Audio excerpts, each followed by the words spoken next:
इस साला कप नम दे। इस साला कप नम दे। आरसीबी फैंस, जिस हिसाब से आप लोग की टीम खेल रही है ना, बैक टू बैक टाइटल आने से कोई रोक पाएगा क्या? वो सवाल रहेगा सबके मन में। और मजम्मा केम छो मजम्मा Titans fans, back to back जीत के साथ टाइटंस भी जीत के विजय रथ पर सवार। और क्या राजस्थान रॉयल्स जीत का पंजा लगाएगी या लॉ ऑफ एवरेज कैचअप करेगी? सब बात करेंगे इस वीडियो पे। नमस्कार दोस्तों, कैसे आप सब लोग? क्या ब्लॉकबस्टर संडे का आप मजा उठाए कि नहीं? मैं तो खूब उठाया दोस्तों। क्या लाजवाब मैचेस हुआ दोस्तों दोनों। सबसे पहले बात करेंगे Lucknow super giants versus Gujarat Titans. देखिए दोस्तों, मैच बहुत जन को बोरिंग लगा होगा, लेकिन मुझे नहीं लगा दोस्तों। क्योंकि मैं तो ओल्ड स्कूल हूँ, पहले ही मैं बताया। ट्रिकी कंडीशंस थी उसमें। गुजरात टाइटंस ने टॉस जीत के पहले फील्डिंग अच्छा, टॉस मेरे हिसाब से कहना पड़ेगा, क्योंकि दूसरा बैटिंग करते हुए थोड़ा आसानी हुआ। लखनऊ सुपर जायंट्स को ये फिक्स करना होगा कि हमको कौन सा ब्रांड ऑफ क्रिकेट खेलना है, ये सबसे पहले उनको सोचना पड़ेगा। क्योंकि पिच कंडीशंस के हिसाब से वो लोग अडेप्ट कर नहीं रही है। या तो अटैकिंग जा रहे हैं या तो डिफेंसिव जा रहे हैं। क्योंकि देखिए, इस पिच पे अगर विकेट्स बचाते तो देखिए 16 ओवर में 118 पे 6 हो गए थे लखनऊ, ठीक है। तब भी दोस्तों 164 तक पहुंच गए ना, 6 विकेट खोने के बावजूद भी आखिरी के 4 ओवर में करीब करीब 50 रन ठोक दिया। तो इससे हम लोग को ये समझना है कि विकेट्स हाथ पर रखना बहुत जरूरी है। तो सबको स्टार्ट्स मिला, मार्श को मिला, मार्करम, पंत, आयुष बड़ोनी, सबको मिला। सब जो मिला स्टार्ट्स को एकदम थ्रो करके, विकेट थ्रो करके चले गए। समझना ये है दोस्तों, क्रिकेट में सबसे इंपॉर्टेंट क्या होता है, पिच कंडीशंस को समझना बहुत जरूरी है। अगर यही विकेट पर 170-75 के लिए जाते तो 190 बनता, लखनऊ आसानी से जीत जाता। पहले ही 200 सोच के गए, 164 पे ही रुक गए। तो पिच कंडीशंस को एनालाइज करना बहुत जरूरी है। और दोस्तों बॉलिंग बॉलिंग में भी ऑन एंड ऑफ दिख रहे दोस्तों, जिस हिसाब से ऑपरेट कर रहे थे। क्योंकि मणिमरन सिद्धार्थ कुछ गलत नहीं किया, उनको क्यों बाहर निकाल दिया ये मैचअप के चक्कर में, वो समझ के परे है। देखिए, जीत रही तो स्टेबल टीम खिलाना बहुत जरूरी है। 2 मैचेस ऑलरेडी जीते हैं लखनऊ, तो हैट्रिक हैट्रिक को विंस आ सकते थे, लेकिन बेकार का चेंज करके जॉर्ज लिंडे को लेकर आए। पहला ही मैच खेले, वो बहुत महंगा साबित हुआ। वो लेंस शॉर्ट ऑफ लेंथ डाल रहे थे, बटलर को फॉर्म में नहीं थे, उनको फॉर्म में ला दिया ऐसे बॉलिंग करके।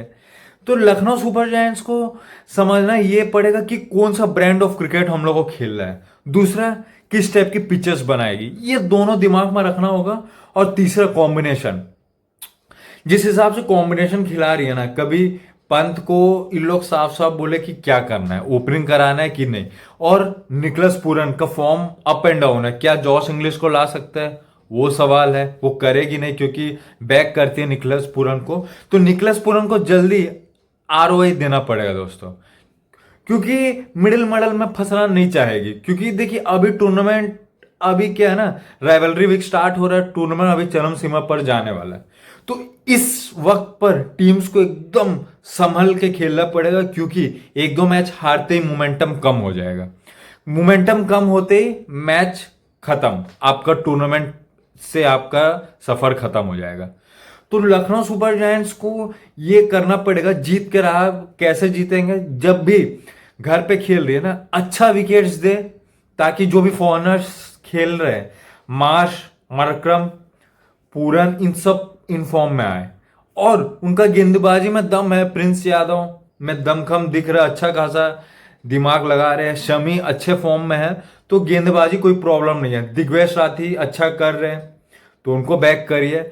देखिए, और अननेसेसरी चेंजेस मत कीजिए ये बैकअप के चक्कर में, मेरे हिसाब से ये है दोस्तों। और टाइटंस बैक टू विनिंग वेस है, तो एकदम मजा में, कोई टेंशन नहीं है। कॉम्बिनेशन सॉर्ट आउट कर लिए, सुंदर को 4 कर लिए, फिलिप्स को 5 कर लिए, और बटलर फॉर्म में आ गए। तो टाइटंस के लिए एकदम खुशखबरी। और शुभमन गिल शानदार इनिंग्स, मेच्योरिटी दिखा दोस्तों। बटलर और शुभमन गिल का जो पार्टनरशिप लगा 84 रन का, खूब सारा मेच्योरिटी दिखा कि हमको मैच फिनिश करना है। जिस हिसाब से स्ट्राइक रोटेशन था, जिस हिसाब से ऑलराउंड गैप में चौकों पे डील किए, बटलर एक भी छक्का नहीं लगाए, शुभमन गिल भी सारे बाउंड्रीज पर ही डील कर रहे थे और स्ट्राइक रोटेशन लाजवाब था। तो ऑल एंड ऑल देखा जाए गुजरात टाइटंस के लिए शानदार, 4 में 2 जीत 2 हार, 2 बैक टू बैक जीतने के बाद कॉन्फिडेंस स्काई हाई है दोस्तों। और ऐसे ही कैरी फॉरवर्ड कीजिए, कोई चेंजेस का जरूरत नहीं है। और अब बात करते हैं दोस्तों रात का मैच, डबल ब्लॉकबस्टर मैच दोस्तों, लेकिन रोको मैदान पर ही नहीं दिखे यार। मैं इतना बेसब्री से इंतजार कर रहा था। अनफॉर्चुनेटली रोहित शर्मा को इंजरी हो गया, तो वो आधा बैटिंग करते करते सेकंड इनिंग्स में बाहर हो गए, तो वो वहां थोड़ा झटका लगा है दोस्तों। ये मैच का शुरू से आप देखा जाए तो मुंबई इंडियंस ने टॉस जीत के बहुत सही निर्णय लिया दोस्तों। वानखेड़े चेसिंग ग्राउंड है तो कोई प्रॉब्लम नहीं है, लेकिन मुझे प्रॉब्लम है दोस्तों एग्जीक्यूशन और ओवर्स डिप्लॉयमेंट। देखिए रजत पाटीदार क्या है, श्रेयस अय्यर, रजत पाटीदार स्पिन के मॉन्स्ट्रस हिटर्स हैं, और जैसे ही ये शुरुआत में आए तो इनको सेट होने से पहले फास्ट बॉलर्स को लगाना चाहिए था। 12वें ओवर पर ही मेरे हिसाब से गेम खत्म हो गया दोस्तों। मुंबई इंडियंस कहाँ हारी, मैच का टर्निंग पॉइंट था 12वें ओवर दोस्तों, जहां 12वें ओवर में 124 रन पर थे, तो मयंक मार्कंडे को लगा के हार्दिक पांड्या बहुत बड़ा गलती उन्होंने कर दिया। वो 20 रन को ओवर दिए, वहीं से मैच खत्म हो गया मेरे हिसाब से, क्योंकि रजत पाटीदार को एक स्टार्ट मिल गया ना। उसके बाद फास्ट बॉलर्स फिर वो गलती को रियलाइज करके फिर शार्दुल ठाकुर को लगाए, उन्होंने 23 रन खर्चे। तो ओवरऑल हार्दिक पांड्या को रोहित शर्मा से सीखना चाहिए कि रोहित शर्मा कभी एमआई के लिए कप्तानी करते थे तो कभी ऐसा गलती नहीं करते थे, एकदम स्पॉट ऑन डिसीजंस रहते थे उनको, किसके अगेंस्ट क्या मैचअप है। रोहित शर्मा बहुत ज्यादा इंस्टिंक्ट के साथ साथ मैचअप पर भी बहुत ज्यादा विश्वास रखते थे। तो हार्दिक पांड्या को यह समझना चाहिए कि मयंक मार्कंडे का कॉन्फिडेंस ऑलरेडी कम है, और उनके खिलाफ जो रजत पाटीदार के खिलाफ जो मैचअप था वो बिल्कुल फिट नहीं बैठ रहा था। फिर उनको बेकार कर दिया। उनको अगर देना ही रहता तो शुरुआत में देते, थोड़ा उनको भी 1-2 ओवर कॉन्फिडेंस निकालते, कॉन्फिडेंस आ जाता, फिर डालते, फिर और एक अलग टाइप के लगते। तो ये छोटी छोटी चीजें दोस्तों सब ऑब्जर्व करते नहीं है, लेकिन ये ड्रास्टिक चेंज हो जाता है दोस्तों, क्योंकि सडनली ना 13 ओवर में 159 रन लग गए, तो मोमेंटम तो ऐसे ही मिल गया, स्काई हाई हो गया, फिर कोई भी आएगा वो पिटेगा ही पिटेगा। हालांकि मुंबई इंडियंस ने आखिरी 5 ओवर्स अच्छा डाले दोस्तों, क्योंकि एक वक्त पे मुझे 260-65 से वो लोग 240 तक ला दिया, लेकिन फिर भी दोस्तों 240 लग जाने के बाद कितना भी कैचअप क्रिकेट ही खेलते रह जाएंगे। अनफॉर्चुनेटली फिर रोहित शर्मा, जब मुंबई इंडियंस बैटिंग करना है तो रोहित शर्मा को चोट लग गया। पावर प्ले अच्छा गया दोस्तों, लेकिन आरसीबी के बॉलर्स को क्रेडिट जाता है, हैट्स ऑफ। जिस हिसाब से डिफेंसिव बॉलिंग उन्होंने किया, समझे कि इस पिच पर विकेट्स लेना बहुत मुश्किल है, तो उन्होंने क्या किया कि इजी बाउंड्री वाले बॉल नहीं दिया। कृणाल पांड्या जैसे इवॉल्व कर रहे हैं ना, सारे लेफ्ट आर्म स्पिनर्स उनको उनसे सीखना चाहिए कि यार गेम इतना इवॉल्व कर रहा है ना, तो वैरायटी लाना पड़ेगा ही पड़ेगा, नहीं तो बचना बहुत मुश्किल है। जिस हिसाब से उन्होंने बाउंसर्स का यूज किया और जिस हिसाब से पेस वेरी किया, लेंथ वेरी किया, वो काबिलियत तारीफ दोस्तों। कभी कभी हर बार विकेट पर ही नहीं जाना है दोस्तों, क्योंकि जब आस्किंग रन रेट इतना है ना, 12-14 का छू रहा है, आप 8-9 रन का ओवर भी है ना, आप गेम में आगे रहेंगे। तो कृणाल पांड्या ने वही किया, 4 ओवर 26 रन 1 विकेट, जो 6 का इकोनॉमी से क्या किया ना, आस्किंग रन रेट इतना बढ़ा दिया ना, एमआई के रीच से बाहर हो गए। फिर हार्दिक पांड्या को रिस्क लेना ही पड़ा, उन्होंने अच्छा नॉक खेला और आउट हो गया अनफॉर्चुनेटली। और जब रोमारियो रदरफर्ड जब से शुरू किए मारना, तब तक तो गेम ऑलमोस्ट खत्म ही था दोस्तों। 18-19 का रन रेट था, तो ऐसे ही मजा ले रहे थे वो, और लग रहा था छक्का, गेम ओवर हो गया था। हालांकि उन्होंने 9 छक्का मार के जो नेट रन रेट का जो मार्जिन है वो थोड़ा स्टेबल आउट कर दिया। 18 रन से ही हारे मुंबई इंडियंस, अगर कुछ वक्त पे लग रहा था 40-50 से कहीं हार ना जाए। तो मुंबई इंडियंस कोई, अब भी मैं कह रहा हूं कि अब भी आपको घबराने का बात नहीं है, इतनी तगड़ी टीम है ना आपकी। फैंस को भी मैं यही कहूंगा कि चार में पिछले साल भी 5 में से 4 हार के 1 जीत कर ही बैठे हुए थे, फिर लगातार 6 मैचेस जीत के पूरा टूर्नामेंट को बदल के एकदम फिर प्ले ऑफ में गए। अभी भी मैं वही कर रहा हूं, कॉम्बिनेशन सही खिला रहे, कॉम्बिनेशन का मेरा कोई प्रॉब्लम नहीं है। देखिए सैंडनर को इंक्लूड किया, वो अच्छा मूव था, लेकिन एग्जीक्यूशन पे और फोकस कर सकते हैं मुंबई इंडियंस के बॉलर्स, खासकर शार्दुल ठाकुर हो जाए। टू मैनी एक्स्ट्रास दे रहे हैं। देखिए एक ओवर में 6 बॉल्स डालना रहता है, आप फालतू का 10 बॉल डाल रहे, 11 बॉल डाल रहे, 9 बॉल्स डाल रहे हैं। इससे क्या है ना, एक 2-3 एक्स्ट्रा बॉल्स दे रहे हैं, वहां बाउंड्री लगा के ओवर जो अच्छा जा रहा था 9-10 रन का, उसको आप 12-14 कर रहे, कहीं कहीं 18-20 रन का चले जा रहा है। तो बैटिंग कितना भी अच्छा हो यार, लेकिन 240 तो बहुत ज्यादा है ना। आस्किंग रन रेट इतना ज्यादा है कि हर ओवर में 12-12-12 मारना उतना आसान नहीं है। तो 210 220 रखते तो फिर भी चेस हो सकता था। तो मुंबई इंडियंस को आगे आने वाले मैचेस में ये फोकस करना चाहिए। पंजाब के खिलाफ नेक्स्ट मैच है, वो भी घर पे ही खेलेंगे, कि टॉस जीत के हम लोग का स्ट्रेंथ भी तो बैटिंग है ना दोस्तों, तो हम लोग भी तो बैटिंग करके 240-250 लगा सकते हैं ना। तो वो फिर से सोच सकते हैं, हर बार बॉलिंग बॉलिंग करके बैट्समैन को प्रेशर ज्यादा डाल रहे हैं, तो एक बार बारी ले और पहले बैटिंग करे खुले एकदम माइंडसेट के साथ, पता नहीं वहां से कुछ टर्न आउट हो जाए और जीतना स्टार्ट कर दें, वैसे उन लोग सोच सकते हैं।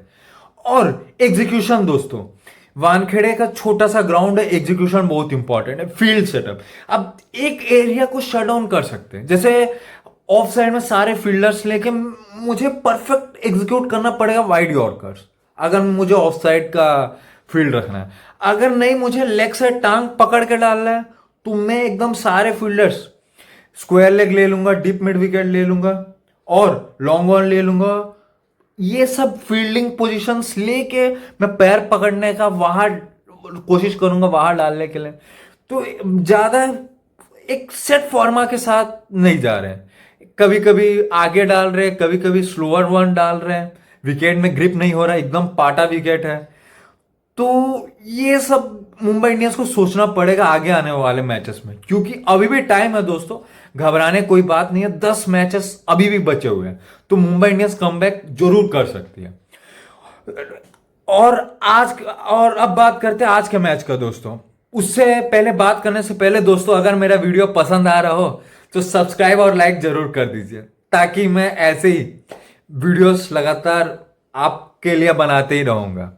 तो आज बात करते हैं दोस्तों match 21, SRH versus Rajasthan Royals. क्या राजस्थान रॉयल्स जीत का पंजा लगा पाएगा क्या? आप कमेंट सेक्शन में जरूर लिखिए। मुझे लग रहा है दोस्तों, पेपर पर टीम्स देख लीजिए, फॉर्म देख लीजिए, दोनों अगर कंपेयर करेंगे तो आरआर बहुत आगे है दोस्तों। जिस हिसाब का उनका बॉलिंग यूनिट है, एक कंप्लीट यूनिट की तरह खेल रही है। सनराइजर्स को जीतने के लिए है ना, कोई एक इंडिविजुअल सुपरस्टार खड़ा होना पड़ेगा, तभी जाके जीतेगी। अब देखिए सनराइजर्स सीएसके केकेआर का अनफॉर्चुनेटली इस टूर्नामेंट में ऐसा हाल हो गया ना, कोई इंडिविजुअल ब्रिलियंस ही इनको मैच जिता सकती है, ऐसा कलेक्टिव मुझे नहीं नजर आ रहा है। बैटिंग चलता था, बॉलिंग नहीं चलता, बॉलिंग चलता था, बैटिंग नहीं चलता। वही अब राजस्थान रॉयल्स का देखेंगे, कलेक्टिव परफॉर्मेंस दिख रहा है। बॉलिंग में भी शानदार एक यूनिट की तरह अटैक कर रही है, और बैटिंग में भी शानदार एक यूनिट की तरह अटैक कर रही है। तो वो बेहतरीन है दोस्तों। T20 में आपको आईपीएल जीतने के लिए एक यूनिट की तरह खेलना पड़ेगा। तो मेरे हिसाब से दोस्तों राजस्थान रॉयल्स का पड़ला बहुत ज्यादा आगे है इस मैच के लिए, लिहाज से देखेंगे तो। और दोस्तों सनराइजर्स हैदराबाद को और मैनेजमेंट को मेरा ये रिक्वेस्ट है ना, कि सबसे पहले आप लोग पिच कंडीशंस, किस पिच पर खेलेंगे वो एनालाइज कीजिए। अगर जयदेव उनादकट हर्षल पटेल से खेलना ही है, हमको बैटिंग हमारा स्ट्रेंथ है, बैटिंग के लिए हम सरफेसेस बना रहे हैं, तो जयदेव उनादकट हर्षल पटेल बिल्कुल खेल नहीं सकते दोस्तों, क्योंकि वो एकदम वन डायमेंशनल है। सरफेस से मदद मिलेगा तभी वो इफेक्टिव साबित होंगे, नहीं तो नहीं। ऑलरेडी मैं ये बात आपको बता चुका हूं, अगर नहीं देखे तो मेरे पिछले सनराइजर्स वाले वीडियोस में आप देख सकते हैं। अगर नहीं, मुझे विकेट्स पर मदद चाहिए, तब बैट्समैन को रिस्पॉन्सिबिलिटी लेके जयदेव उनादकट और हर्षल पटेल को बैक करके जो पिछले मैच खेले लखनऊ वाला उसी वैसे ही पिच पर खेल सकते हैं, थोड़ा सा स्लो एंड लो बाउंस वाले विकेट्स पर खेल सकते हैं और बॉलर्स को मदद दे सकते हैं। ये दो हर्षल पटेल, जयदेव उनादकट, हर्ष दुबे, शिवांग, ये चारों को अगर थोड़ा विकेट पर रखेंगे, थोड़ा मदद देंगे तो इफेक्टिव जरूर साबित होंगे, अच्छे बॉलिंग करेंगे। तब बैट्समैन को रिस्पॉन्सिबिलिटी लेना पड़ेगा, मेच्योरिटी के साथ खेलना पड़ेगा, 300 के पीछे नहीं भागना पड़ेगा। तो ये सोचना पड़ेगा कि फ्लैट कंडीशंस बनाएंगे तो प्रफुल्ल हिंजे और ओमकार तारमोले को आपको लाना ही लाना पड़ेगा, नहीं तो ये अटैक के साथ बहुत एसआरएच पीछे रह जाए, क्योंकि पेस चाहिए और उन लोग यॉर्कर्स हिट कर सकते हैं। अगर नहीं हमको स्लो एंड ऐसे ही स्टिकी सरफेस में ही खेलना है, तब तो सनराइजर्स हैदराबाद की जो बल्लेबाजी है टॉप 3 को, उनको रिस्पॉन्सिबिलिटी लेके एक बल्लेबाज को अंत तक खेलना पड़ेगा। तो सनराइजर्स मैनेजमेंट ये आपको डिसाइड कर ले किस पे खेलना है करके। तो कंडीशंस तो मेरे हिसाब से आज का एकदम फ्लैट देने वाले हैं दोस्तों, मुझे ऐसा लग रहा है, क्योंकि पिछले बार लखनऊ के खिलाफ एकदम जो ड्राई विकेट दे के, थोड़ा स्टिकी विकेट दे के वो गलती कर दिए, उनके स्ट्रेंथ पे खेल दिए और 158 पर ही रुक गए। आज एकदम पाटा विकेट बनाएंगे और एकदम 300 का 300 वाले माइंडसेट के साथ जाएंगे। और की मैचअप्स देखेंगे दोस्तों, जो भी पावर प्ले में अच्छा करेगा वो मैच जीतेगा दोस्तों, क्योंकि इधर से वैभव सूर्यवंशी और जायसवाल, ये तगड़े मैचअप रहेगा। लेकिन इधर से कौन बॉलिंग डालेगा वो इंटरेस्टिंग रहेगा। और इस तरह से inform bowlers Nandre Burger, Jofra Archer versus Travis shake, ये तगड़ा मैचअप है दोस्तों। इस मैचअप को कौन जीतेगा वो इस मैच को जीतने के लिए बहुत आगे बढ़ जाएगा। तो ये मैचअप है कंडीशंस और प्लेइंग 11 में, जैसे कि मैंने बताया, पिच के हिसाब से आप बदल सकते हैं। और हो सकता है ब्राइडन कास्ट फिट है तो ईशान मलिंगा के बदले उनको ला दें, बैटिंग भी थोड़ा मिल जाएगा। तो ये करना पड़ेगा। और players to watch out for, मेरे हिसाब से दोस्तों आज सनराइजर्स हैदराबाद के लिए चलेंगे ट्रेविस हेड ऐसा बल्लेबाज है ना जिसको आप ज्यादा तक खामोश नहीं रख सकते। बहुत खतरनाक प्लेयर है ट्रेविस हेड का, ऑन एंड ऑफ चला है। इस मैच में इंपैक्टफुल परफॉर्मेंस देंगे ऐसा मेरा उम्मीद है। आपको क्या लगता है जरूर बताइएगा। और राजस्थान रॉयल्स के तरफ से मुझे लग रहा है दोस्तों ध्रुव जुरैल जिस हिसाब का बैटिंग कर रहे हैं, मुझे लग रहा है अपना अच्छे फॉर्म को इस मैच में भी कैरी फॉरवर्ड करेंगे। ये मेरा ओपिनियन है दोस्तों। और लास्ट सेगमेंट की ओर बढ़ते हैं, कौन जीतेगा दोस्तों। जैसा कि मैंने कहा, कायदे से तो आरआर को जीतना चाहिए, लेकिन मैं उल्टा तरफ सोच रहा हूं दोस्तों। लॉ ऑफ एवरेजेस कैचअप करेगी, आरआर का पंजा लगने नहीं वाला और सनराइजर्स हैदराबाद मुझे जीतेगी लग रहा है। अपने होम फैंस को ऑरेंज आर्मी एकदम आज गूंज उठेगी ट्रेविस हेड के बल्लेबाजी से, ऐसा मुझे लग रहा है। आपको क्या लग रहा है कमेंट सेक्शन में जरूर लिखिए कौन जीतेगा। और मेरे वॉच आउट प्लेयर से एग्री करते हैं कि नहीं वो जरूर बताइएगा। और मेरा वीडियो पसंद आ रहा हो तो जरूर दोस्तों लाइक कर दीजिए, सब्सक्राइब कर दीजिए। मिलते हैं दोस्तों नेक्स्ट वीडियो में, तब तक के लिए टेक केयर, जय हिंद दोस्तों।